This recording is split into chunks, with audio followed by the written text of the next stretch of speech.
This 10-year-old boy.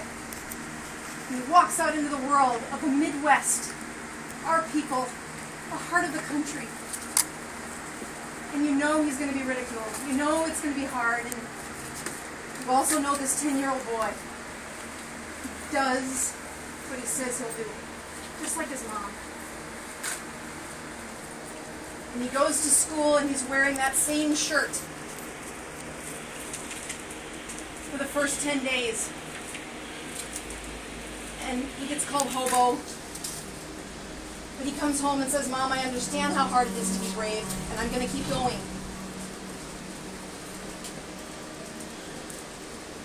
And then, on the playground, these words come to him.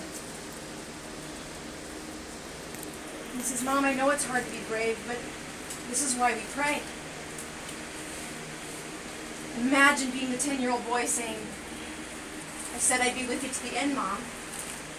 I wear this t-shirt to the end, Mom." Imagine you're this 10-year-old boy. And some days, I don't know how he was so brave.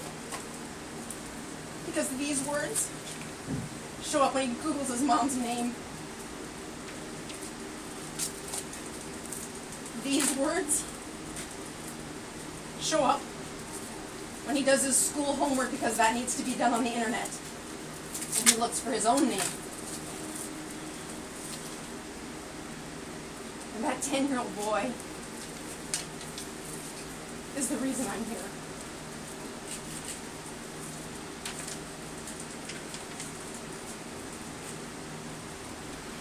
I have a statement I'd like to read. Good morning, and welcome to the state of the political discourse of 2014. What you see around you are the words which have been written about me on blogs, on the internet throughout this campaign.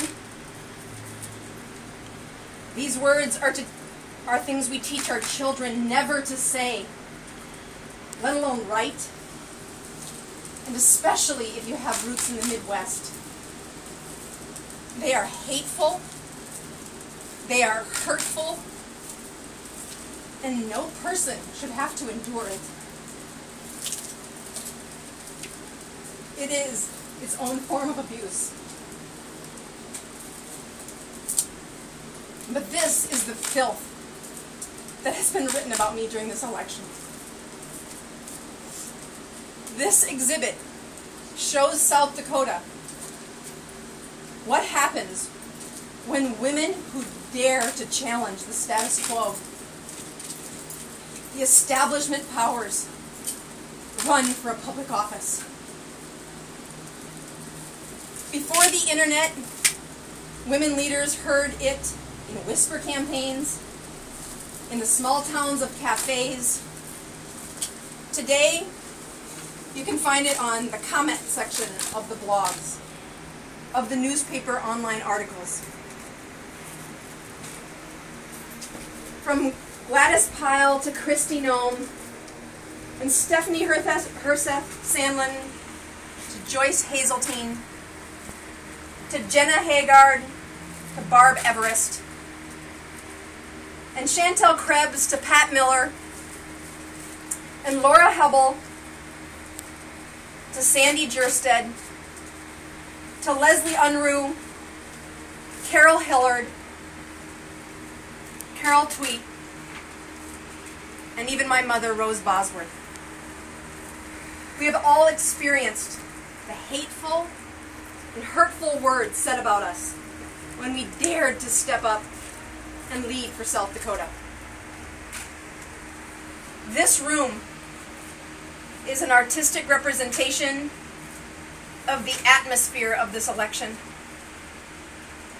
And if it feels oppressive or offensive and overwhelming, then the artists have done their job. Because I asked them, go to the internet, Google me, and pick a name. Spell it just as it's spelled on the internet, and represent that on my campaign signs. South Dakota, this is your community too. The Democrats talk about a war on women, but much of what you see here is written by the supposedly tolerant liberals. Their message is clear. Conservative women are fair game. If you are a female and a Republican, anything goes. Look at these signs. Look at the messages sent by our country. We have a problem, and it's not being talked about. I have news for you. Conservative women fight back. We don't hide. We don't have failure of nerve. Our foundation is on something much stronger than these words. And I will stand here in the name of these women. This atmosphere of hate has been fueled by false stories. I'd like to answer your questions, and in particular, I'd like to do what I set out to do, which is talk about the issues that drove me to leave the safe zone of being a doctor and stand up for Walker Haber as his mother and do something for this country. I'd like to take your questions about the issues and about these so-called scandals. Does anybody have a question?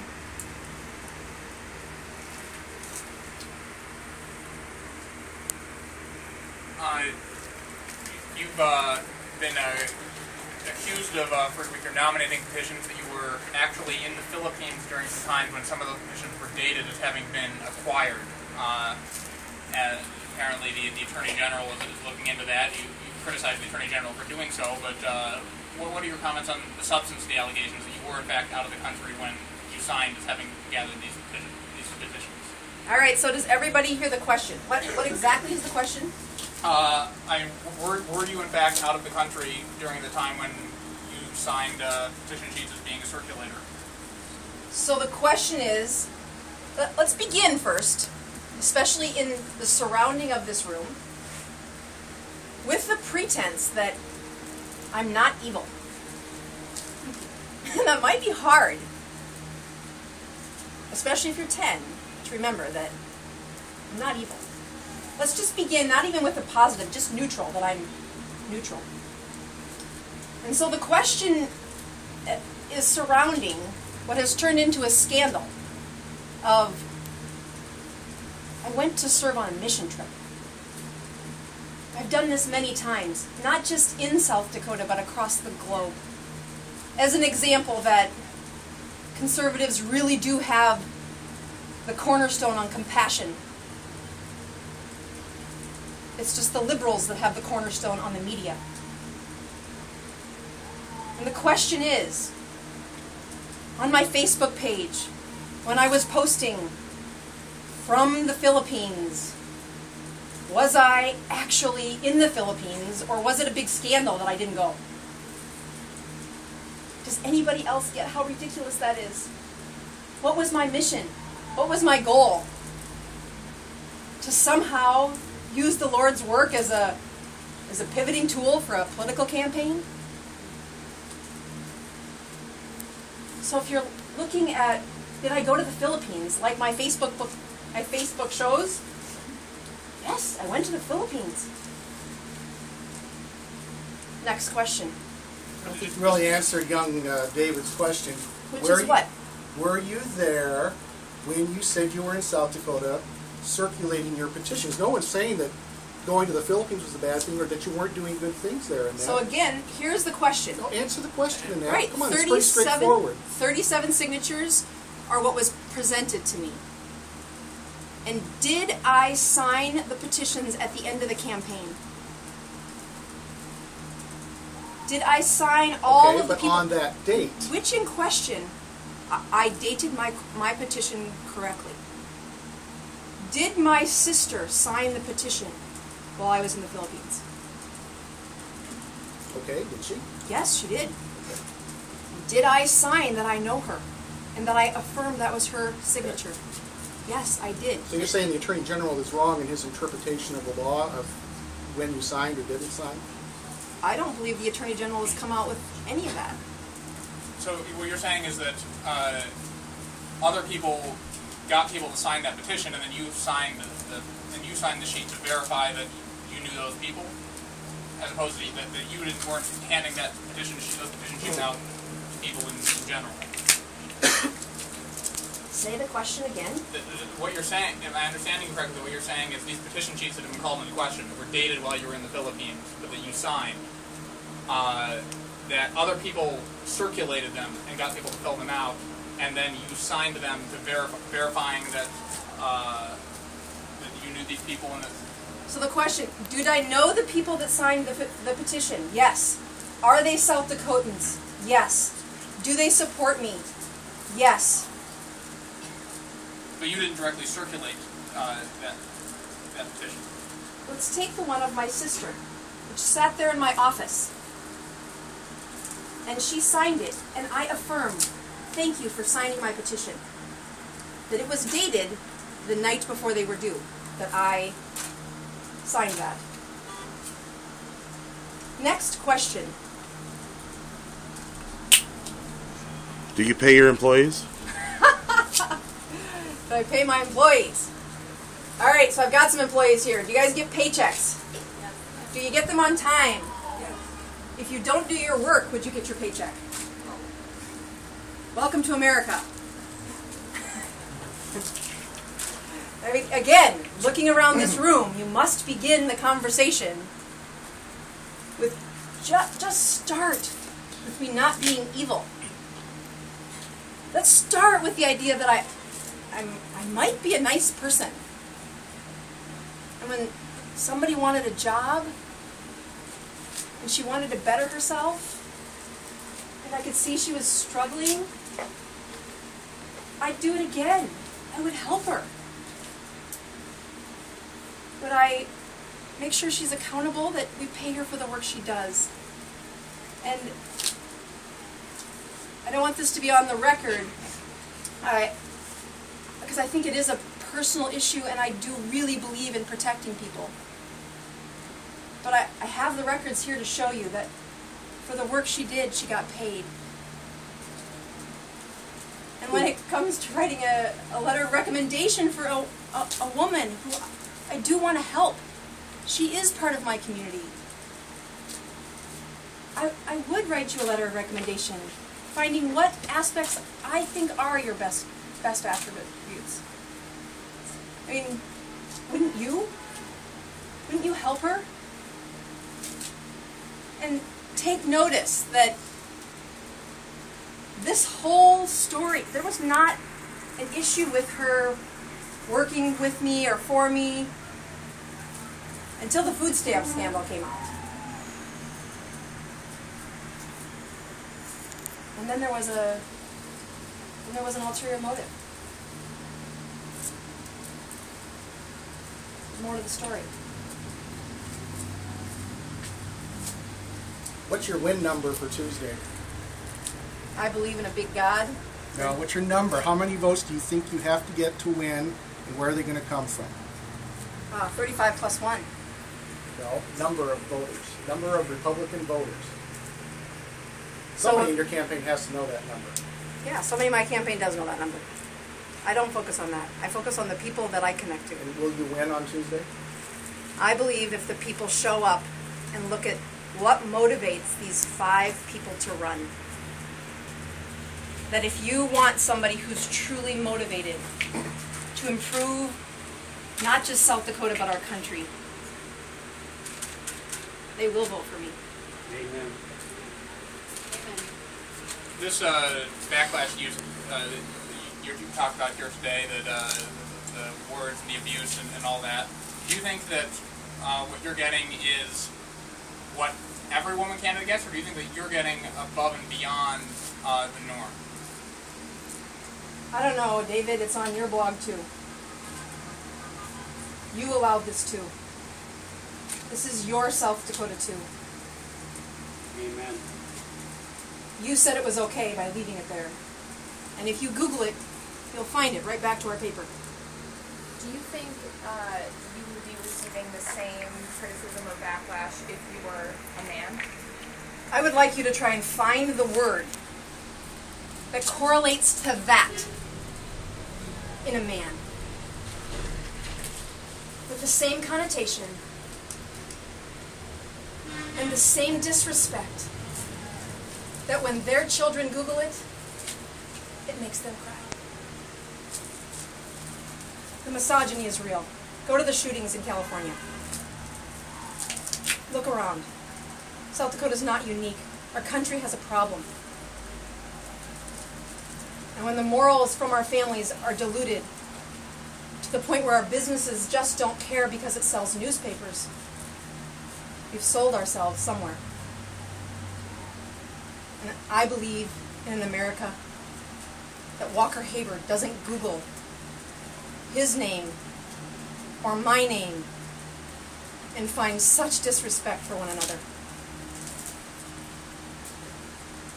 I mean, it is the part. I mean, I grew up in a small town of 800 people where you look them in the eye and say, if you're gonna behave that way, there's social pressures on your family that don't allow that. And I believe in an America that feels that. But it takes leaders who aren't afraid to talk about such things as this.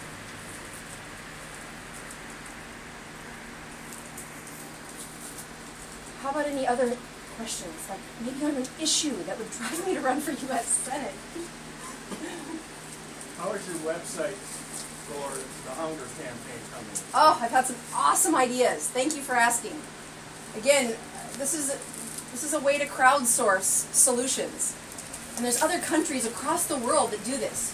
When there are issues that we don't know how to solve, and the politicians are too distant, or too far away from the problem to really understand it, then ask the people and give them a place to show you. And one of my favorites is the accountability programs that are out there. This past week, I served with Pastor Jeff Hayes at the food giveaway out at the fairgrounds. His church does an amazing job, and he has relationships with the people that get that food. He has accountability to say, can we help make their lives better? And that's truly what needs to happen with these programs. Not just a check that comes in the mail that doesn't have accountability with it, or that doesn't have somebody giving you the hand up to improve yourself out of that situation. Yes, which hands here? On one hand's going up. Can you tell us what happened at the Davison County Lincoln Day dinner recently? It's the Davison County. I don't think it's an accident that the past week before that, my biggest opponent said, I'm not doing any of the debates. I'm not going to go in front of them again. I don't need to. This campaign is mine. Much like a coronation, not an election. I don't need to debate the issues. I don't need to stand in front of the people. I can hide for the last 10 days and sail through this election. And that in the places where he was going to have to stand, that the political machine took over. This man said, no speaking. And then when you walk through the door,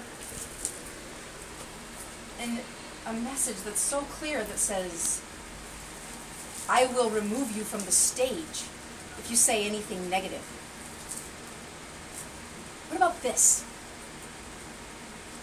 Show me this negative. Where were they, the Republican Party, standing up for this negative? Because from what I can tell, if you go beyond the words, Mike Rounds is a nice guy, it's considered negative. despite the fact that he ran our state for 8 years, and he's got a record, and he has a history. Those aren't fair game to talk about.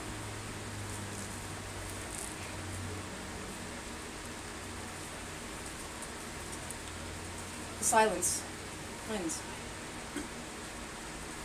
If he's beating you in the polls and he knows he's beating you in the polls, what benefit is it for him to go and have another debate if he's up in his mind by a lot? What's the benefit really? Or switch it around, if you were, it was the shoe on the other foot, would it be beneficial to you if you were up by a landslide? So the question is, what's the benefit? And I think it's called the democracy of our country. That there is an election process which should be transparent to who you're voting for. And I think they forgot it's 2014 and there's YouTube and there's internet and there are ways to have messages delivered above the media. But it's South Dakota, so I said, let the media have a chance to do this, to see what's really going on here. I mean, wouldn't you want to know, as a voter, wouldn't you want to know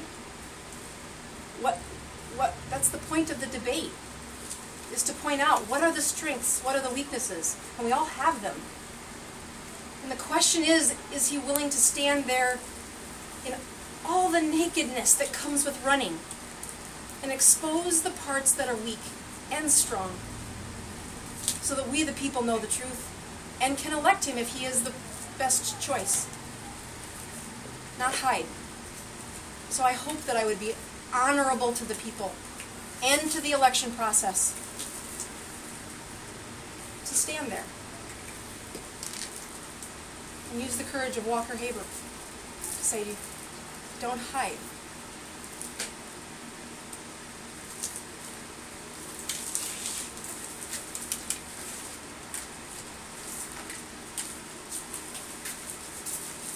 Can you talk about the VA scandal? The VA, thank you, whoever said that.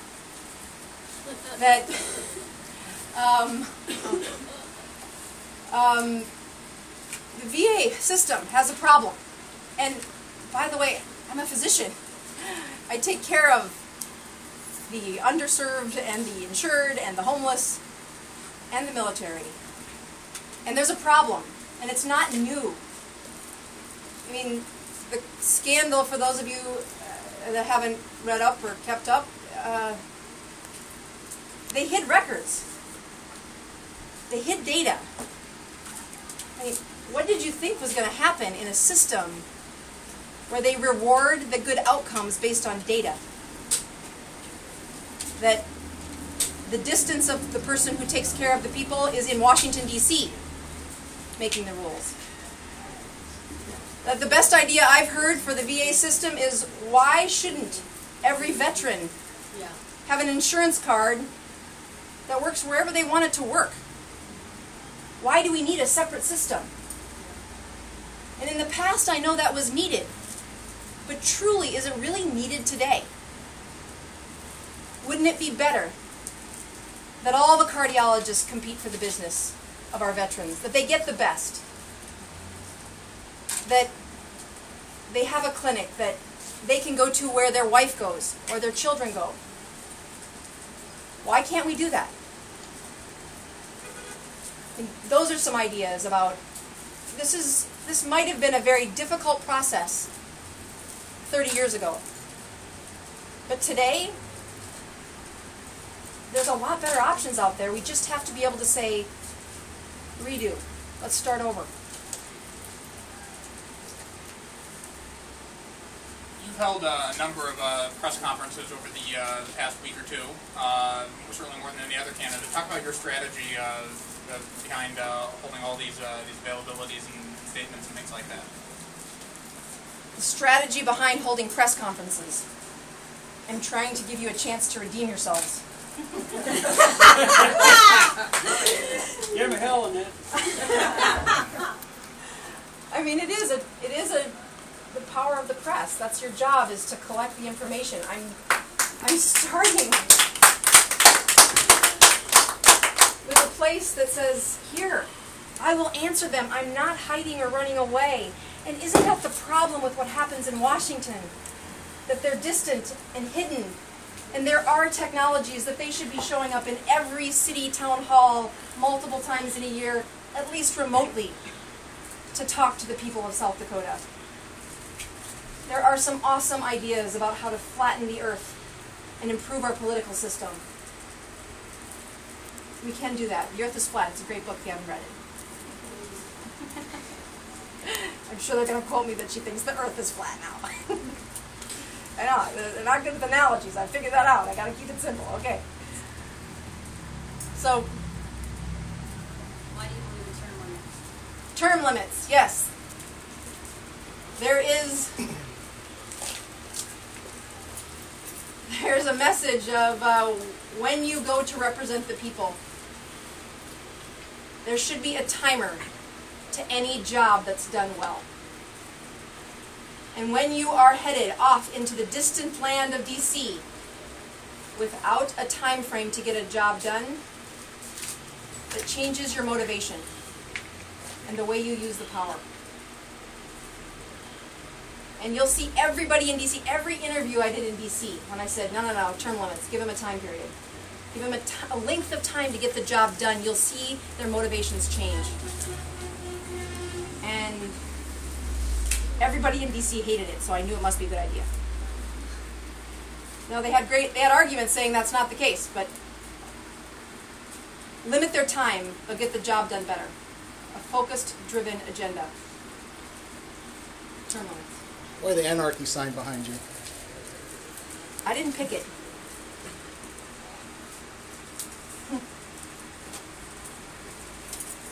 Yeah, there's some symbolism there. What do you think the symbolism is? I'm going to let that speak for itself.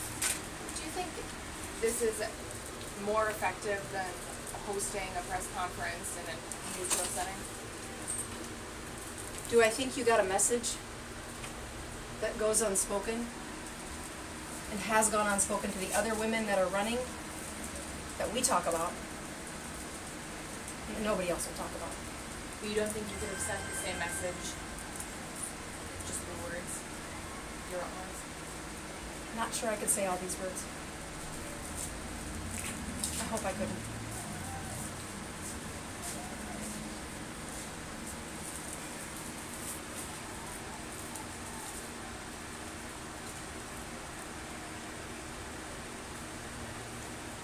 So before you leave, I would ask you to interview the artists and what they learned when they Googled. They are the men in shirts, the red shirts, and their experience to this it's worth pausing and asking them the questions. They're South Dakotans too.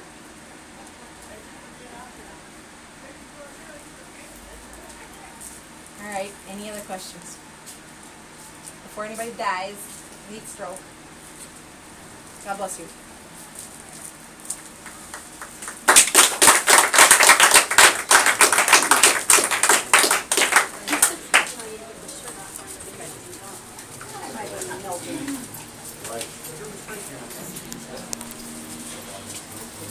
White. Oh, there you go. Thank you.